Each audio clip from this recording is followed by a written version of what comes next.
comprendre la manière dont les choses ont évolué à l'échelle mondiale depuis 40 ans. Il faut comprendre la globalisation.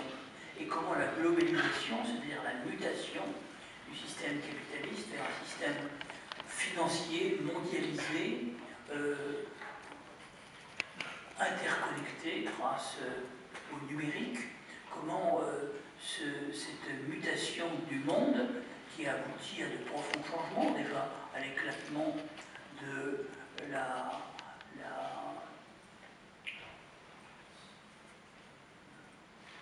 formation de la valeur à l'échelle mondiale, c'est-à-dire aux délocalisations industrielles, au fait que dans un smartphone, vous avez telle partie qui est fabriquée aux États-Unis, telle autre au Japon, telle autre en Corée, et peut-être telle autre encore, je ne dis pas en Europe, parce qu'en Europe, on ne fait plus grand-chose. Mais c'est cette mutation du monde sur laquelle je vous invite à réfléchir. Parce que sur 40 ans, elle a entraîné évidemment des conséquences considérables. Par exemple, le surgissement des pays émergents.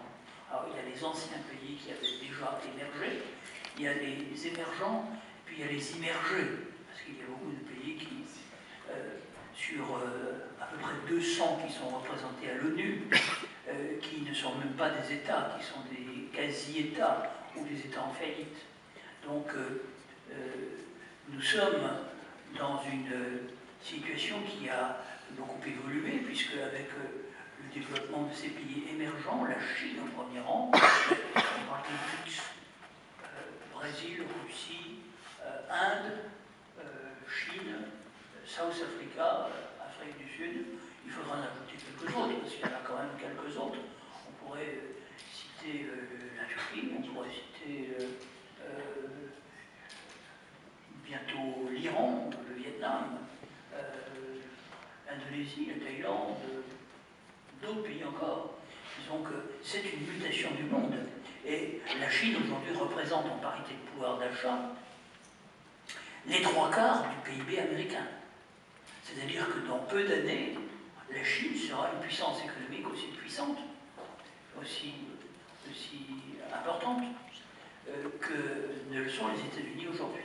Et naturellement, il en résultera toute une série de conséquences au niveau budgétaire, au niveau du budget militaire, au niveau des entreprises.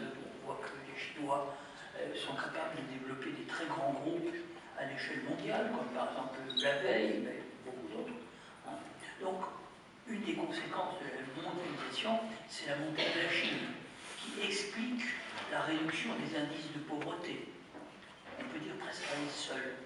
Parce que c'est en Chine seulement, on dit souvent c'est le libéralisme. En réalité, c'est la combinaison entre l'ouverture de la Chine sur l'économie mondiale et le maintien d'un État fort, avec un parti communiste qui représente quand même plus de 80 millions de membres, qui explique ces résultats tout à fait étonnants.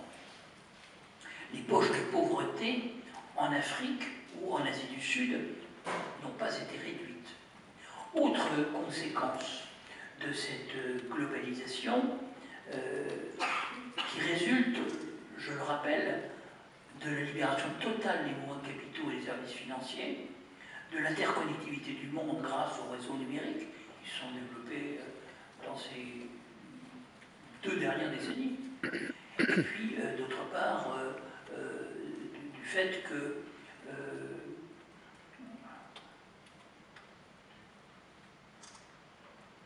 il y a eu une politique qui a été menée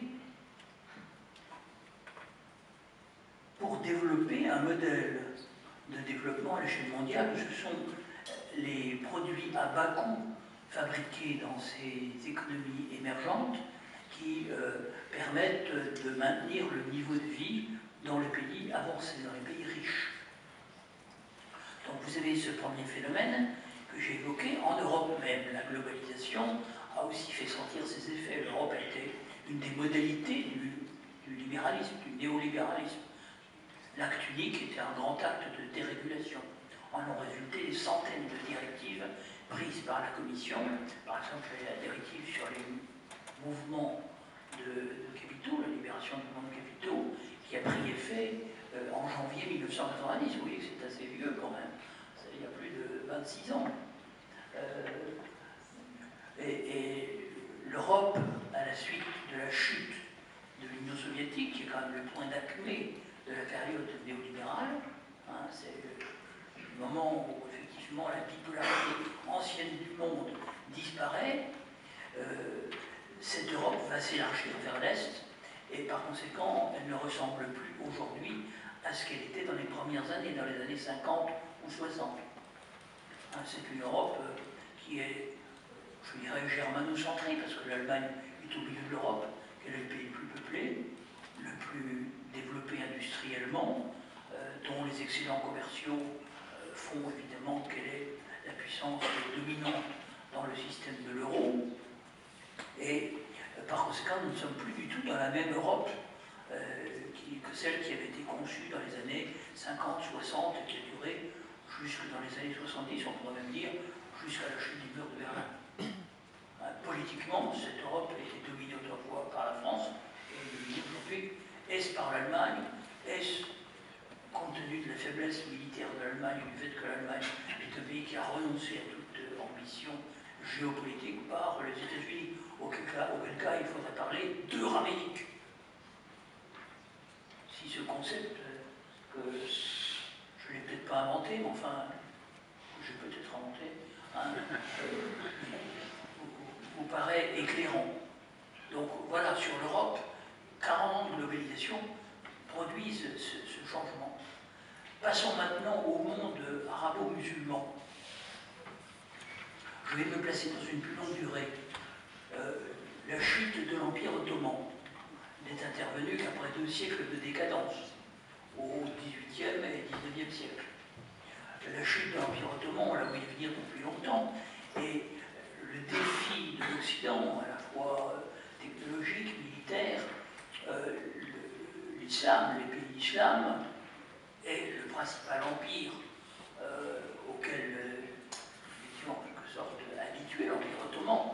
Je rappelle qu'il y avait aussi un empire perse, un peu plus loin, et il y avait l'empire moghol, qui a été balayé par la colonisation britannique. C'était l'impératrice Victoria, qui était devenue impératrice des Indes. Hein, donc l'empire du Grand Moghol n'a pas survécu à la colonisation. Enfin, l'Empire ottoman lui-même, face à l'Occident, a imaginé, lui, son intelligentsia, ses penseurs, ses techniciens, ses élites, ont imaginé 2 types de réponses. Soit un alignement sur l'Occident, une modernisation, c'est ce qu'on appelait le Tanzimat, et ça a fini par donner Atatürk après l'effondrement de l'Empire ottoman suite à la Première Guerre mondiale. Et le deuxième type de réponse, qui a été porté par des intellectuels, ça a été une modernisation de l'islam, c'est-à-dire une sorte de purification de l'islam par un retour aux sources. Alors, je ne vais pas citer tous les noms qui me viennent à l'esprit, mais le plus connu s'appelle El Afghani, qui a dialogué avec Renan, et ses disciples, Mohamed Abdou, Rachid Rida, quelques autres, qui ont les premiers imaginé un retour à la lecture littérale des textes, et qui, il faut bien le dire, sont les penseurs qui ont frayé la voie, intellectuellement parlant, bien qu'ils étaient des hommes de grande qualité, à la montée du fondamentalisme religieux.